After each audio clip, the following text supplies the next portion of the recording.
북미 간의 대결이 치열했던 2017년, 그리고 2018년 새해 김정은 국무위원장은 국가과학원을 가장 먼저 찾아 이렇게 말했습니다. 과학자들의 명석한 두뇌가 있기에 적들이 10년, 100년을 제재한다고 하여도 뚫지 못할 난관이 없다. 2014년 1월 김정은 국무위원장은 국가과학원을 현지 지도하며 오랜 시간 과학원의 여러 곳을 돌아보고 과학자 휴양소가 건립될 연풍호에도 방문했습니다. 당시 국가과학원 관계자들은 하루 반 동안 과학 분야를 직접 챙긴 김정은 국무위원장에 대한 글을 쓰기로 했습니다. 제목은 과학자들을 위해 바치신 하루반. 그런데 보고를 받은 김정은 국무위원장은 자신이 왜 과학자들을 하루반만 생각하겠느냐며 자신은 과학자들을 1년 내내 생각한다고 말했습니다. 과학자들을 1년 내내 생각한다는 국가 지도자 김정은 국무위원장이 과학자들을 위해 펼친 일들은 무엇이 있을까요?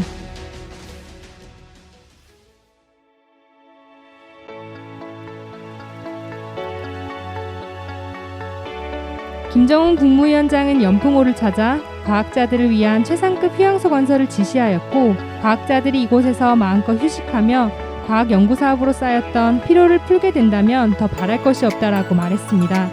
김정은 국무위원장은 연풍 과학자 휴양소를 건설하는 과정에서 수차례 현장을 찾아 설계와 자재보자, 건설 역량 편성에 이르기까지 모든 과정을 꼼꼼하게 챙겼습니다. 연풍 과학자 휴양소가 완공되고 현장을 찾은 김정은 국무위원장은 직원들의 손을 일일이 잡아주면서 배를 타고 오면서 바라보니 연풍 과학자 휴양소가 한 폭의 그림 같았다. 이만하면 과학자들에게 합격될 수 있겠다라며 기쁨을 표현하기도 했습니다. 2015년 10월 평양시에 과학자들을 위한 거리가 새롭게 일떠섰습니다. 바로 미래과학자 거리입니다.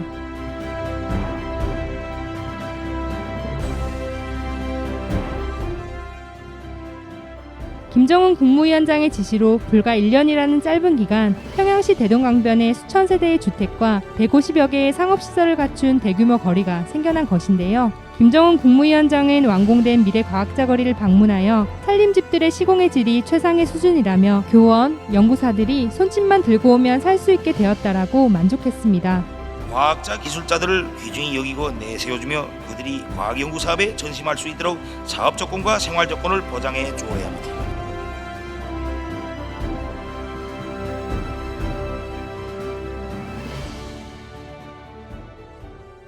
그렇다면 김정은 국무위원장이 이렇게 과학자들의 생활까지 챙기면서 과학기술 발전을 중요시하는 이유는 무엇일까요?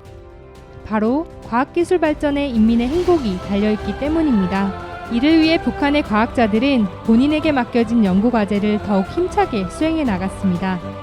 국가과학원과 주요 대학 인재들이 개발한 공장 자동화 기술이 경공업 공장에 집중적으로 도입되고 있고 기술거래 플랫폼 자각력이 구축되어 어느 분야에서든 최신 과학기술의 수요자와 공급자의 연결이 쉽고 빨라졌다고 합니다.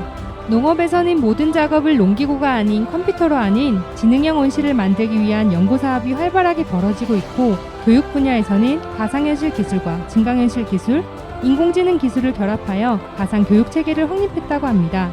그리고 북한은 도시와 농촌의 의료 격차를 줄이기 위해 원격 의료체계를 더욱 강화해 나가고 있습니다.